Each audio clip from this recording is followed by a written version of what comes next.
Ito yung tinatawag nilang Russian Orthodox Church. Maraming mga tao dito. So ipapakita ko sa inyo yung kapaligiran niya. Ayan. Ayan po guys, yung paligid niya. As you can see, maganda siya. O ayan. Ayan. Marami pong mga tao ngayon kasi araw ng simba nila ngayon. So maraming nagsisimba ngayon. Ayan. Malapit lang to sa ano. Malapit lang sa mga nagfla-flat dyan sa Takana. 20 minutes to walk. Pero of course, pag mag-taxi kayo is nasa 10 minutes. Ganoon, 5 minutes. Ayan. Ito po yung pink na church ng ano, Russian. So, tara, tingnan natin sa loob. Pasok tayo.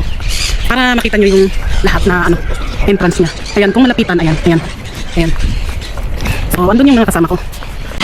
So, ayun mga guys, nandito na kami sa Russian Orthodox Church. So, ito na yung church nila yan guys. Kasi you can see kung gaano ka kaganda. Dito lang malapit sa Kulabid. Ay, part of Kulabid na to. So, you can see ayun guys. Ito na siya guys. Ito na yung church nila.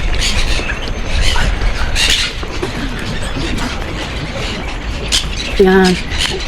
Ito guys, yung church ng Russian Orthodox Church. Dito lang sa Tel Aviv. So, ayun na nga guys. Dahil pagod, umupo lang. And thank you for watching. Bye-bye.